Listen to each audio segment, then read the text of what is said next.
Segundo bloque de Plural, ya estamos en la mesa con nuestro columnista habitual, con Jorge Ríos. ¿Cómo estás, Jorge? Hola Raúl, ¿cómo estás? Muy bien, Pero por muy suerte. bien. Bien, bueno, ¿Con qué vinimos? hoy me gustaría aprovechar un poco el escenario, la coyuntura actual, como para charlar sobre un concepto que es un poco abstracto de las ciencias sociales, que es el concepto de la interseccionalidad, para quienes, bueno, estamos vinculados a los movimientos sociales, sobre todo el feminismo, el movimiento de la diversidad sexual. Quizá no nos resulte extraño este concepto de interseccionalidad, pero quizá para las audiencias más amplias sí. Y para abordar ese concepto, como te decía, me interesa traer un artículo que se publicó la semana pasada en Infobae, en el portal Infobae, cuya autora es Mayra Arena. Mayra Arena es una estudiante de ciencias políticas que se hizo muy conocida por una charla TED que dio, que se llamaba "¿Qué tienen los pobres en la cabeza?". Y de alguna manera se fue posicionando como una activista, Como una referente, claro. una referente activista en contra de la pobreza, ¿no? Sobre todo con unos análisis que combinan cierta erudición, porque bueno, tuvo acceso, ella proviene de una villa en Bahía Blanca, pero bueno, fue saliendo de esa situación de pobreza y pudo acceder a la universidad. Y bueno, hoy en día, como te decía, es una referente, pero también tienen sus análisis sociales, combinan un poco esta cuestión académica, por un lado, ¿no?, de su formación en ciencia política. Y el conocimiento de la calle. De la calle, exactamente. Y ella misma, que se reconoce como pobre, digamos, ¿no? Es la categoría así tal cual que ella utiliza, ¿no? Entonces, ella escribe también a la luz de los resultados post-paso, digamos, ¿no?, que de alguna manera sorprendieron a la mayoría. Hace como una especie de crítica filosa a lo que viene siendo la gestión de Alberto Fernández, sobre todo, y la impronta que ella califica bueno, de una cierta progresía, ¿no? Esa es la categoría y el término que de por sí tiene como, ¿no?, una carga, una cierta connotación negativa hacia una mirada progresista, ¿no?, que es la que le viene imprimiendo Alberto Fernández a su gestión. Y de alguna manera dice, ¿no?, lo que sostiene Mayra Arena es justamente que el gobierno nacional tiene un discurso inclusivo, pero políticas reales que son excluyentes. Esa sería básicamente su tesis, ¿no?, en la crítica que hace, y va recorriendo distintos aspectos: la salud, la educación, la seguridad, y va polemizando mucho, y uno de los puntos quizá más polémicos tiene que ver con, bueno, justamente cuando dice "¿a quién pensás que incluís cuando hablas con la E?", por ejemplo, ¿no? Entonces se refiere a estas políticas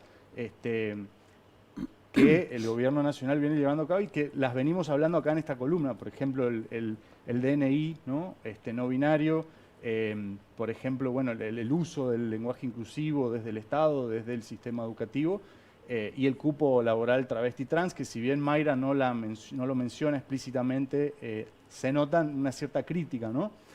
La crítica a el enunciado, pero no a la acción. Exactamente, pero queda un poco ambiguo, ¿no? Porque pareciera que no solamente lo que critica es que se tenga este discurso y que se desarrollen estas políticas más del plano de lo simbólico, dice ella, que de lo concreto, sino que también a la vez pareciera que ella critica justamente al feminismo y a los emblemas de lucha, si se quiere, de las minorías sexuales, ¿no?, como se suele decir.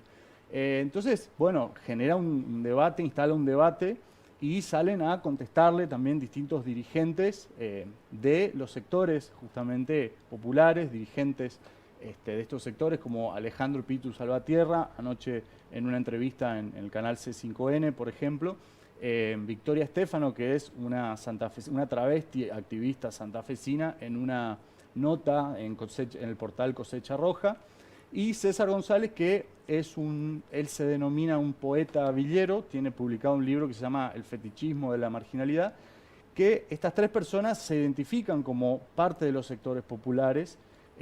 Bueno, de hecho, César González como poeta villero directamente, ¿no? Estas categorías muy bien definidas, ¿no? Y de alguna manera salen a contestarle a ella y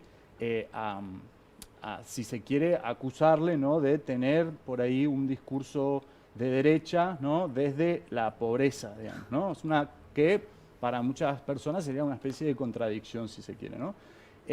¿Y por qué estoy hablando de todo esto? ¿Por qué estás hablando de todo esto? Al principio dije que quería introducir este concepto de interseccionalidad, ¿no? ¿Y de qué se trata el concepto de interseccionalidad? Es un enfoque, una forma de analizar la realidad social y sobre todo lo que tiene que ver con las dinámicas del poder y de la opresión. Que lo que propone, el término fue introducido hace 2 décadas nada más por la jurista afrodescendiente norteamericana Kimberlé Crenshaw, y lo que propone justamente es, siempre que analizamos las dinámicas del poder, la realidad social, es no mirar solamente un eje de opresión, como puede ser el género, de hecho viene desde el feminismo, ¿no?, sino también tener en cuenta otros ejes, otros aspectos, otras dimensiones sobre las cuales también existe la opresión social. Es decir, el género, pero también la clase social, pero también la etnia, pero también la nacionalidad, el estatus migratorio, la edad y si hay una situación de discapacidad o no. Claro, es decir, claro. género, ahí, bueno, claramente tenemos los análisis dentro del esquema binario, varón-mujer, ¿no? Clase, ¿no?, las clases medias, altas y bajas en una sociedad, la etnia, la nacionalidad, si son... ahí tenemos en pantalla un esquemita, ¿no?, de lo que serían los distintos temas, variables, los distintos temas, y cómo de alguna manera en el análisis tenemos que interrelacionarlos, interconectarlos, porque además no, desde esta perspectiva no es la mera suma, ¿no?, es decir, no es una suma de opresiones, digamos, sino que el resultado final es muy dinámico y complejiza bastante el análisis, que muchas veces se lo hace en términos simplistas. Entonces, ¿por qué hablo de esta perspectiva? Porque, a mi parecer, al análisis que hace Mayra Arena, la crítica que hace Mayra Arena, yo creo que le falta un poco de esta perspectiva, ¿no?, de la interseccionalidad. Por otro lado, quienes le responden, quizá también les vendría bien, a mi juicio, integrar también esta mirada interseccional, porque es como que si no se debilitan los dos discursos, se debilitan las dos luchas, ¿no? Quien solamente mira la cuestión de clase social, pero no se fija en las cuestiones de género. Se debilitan cuando deberían complementarse. Exacto, ¿decís? a eso me refiero, en lugar de generar una sinergia, ¿no?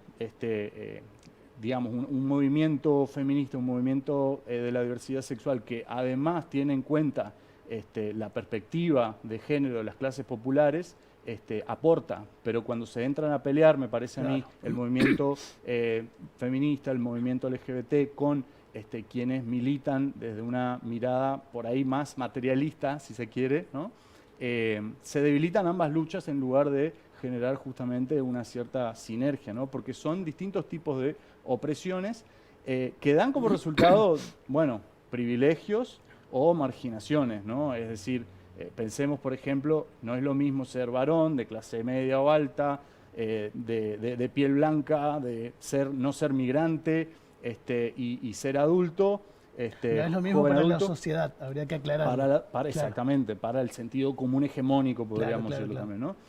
Pero sí es lo mismo. Que ser, digamos, en términos de privilegio estamos diciendo, ¿no? Entonces, que ser una mujer negra, lesbiana, quizá trans, migrante, ¿no? Ahí es donde en ese mapa social... Se va descalificando. Exactamente. Sufrimos mayores o menores marginaciones, segregaciones, estigmas, discriminación.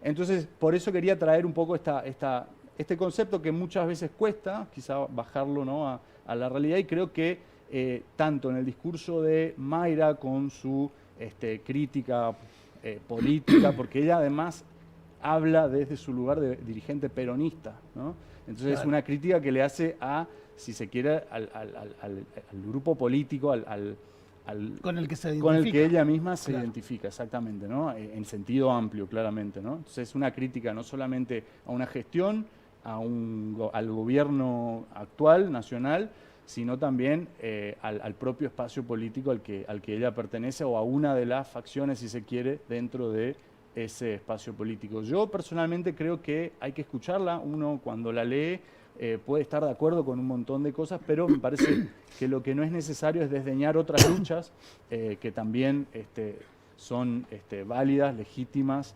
loables, necesarias, para bueno, defender la propia, ¿no? Entonces creería yo que lo que de alguna manera propongo es esta cuestión de integrar, ¿no?, en los discursos y en las luchas sociales y políticas esta perspectiva de la interseccionalidad. En definitiva, es una especie de propuesta de empatizar, ¿no?, de empatizar con otras luchas y considerarlas en su conjunto para, bueno, en definitiva, que el análisis no esté tan sesgado y no se termine desconectando, ¿no?, que muchas veces es lo que se le acusa a cierto feminismo blanco, por ejemplo, o a cierto movimiento LGTB aburguesado, de no empatizar, si se quiere, o tener esa mirada de lo popular, ¿no? Hay muchas críticas dentro de estos movimientos, ¿no? O sea, no Exacto. solamente acá, sino en todo el mundo. Hay muchas internas. Exacto, mucha autocrítica también, y eso me parece que es lo que tiene que seguir estando. Como todo movimiento tiene contradicciones, me refiero al LGBT y al feminismo, y está bueno que se den también este tipo de autocríticas, de reflexiones y de, ¿por qué no?, de alianzas. ¿Pero son autocríticas o son críticas hacia los otros sectores que también integran esos espacios? Hay una diferencia ahí. Sí, sí, hay de las dos cosas, por supuesto. Si uno analiza... Me parece que los medios rescatan más las críticas entre se sectores enfrentan para poder deslegitimar Exacto. estos movimientos. Totalmente, entonces aparecen como antagónicos cuando no deberían serlo, al menos, ¿no? Al menos esa es mi postura. ¿Y las coincidencias, Jorge? Bueno, las coincidencias son las que también de alguna manera vienen motorizando justamente la potencia, valga la redundancia, de los movimientos. El movimiento, yo creo que hay una sinergia necesaria, interesante, entre, por ejemplo, el movimiento feminista, el movimiento de mujeres y el movimiento de las disidencias sexuales. ¿Hay un movimiento, hay un feminismo de derecha? Yo creo que, bueno, siempre dentro de todo movimiento tan amplio y tan diverso, sí, hay tendencias. Aunque si pareciera contradictorio, ¿no? Aunque parezca contradictorio, sí. Pero bueno, muchas veces también escuchamos consignas como que el patriarcado y el capitalismo caigan juntos, ¿no? Entonces Claro. también, digamos, hay un poco de todo, digamos. Y siempre dentro de cada movimiento también hay una postura que hegemoniza el movimiento en general, ¿no? Pero bueno, siempre es muy dinámico, ¿no? Y me parece que lo que hay que rescatar es el diálogo y el intercambio de ideas y de críticas también entre las distintas posturas. Jorge, muchas gracias. Gracias. Hacemos una pequeña pausa y seguimos con más Plural.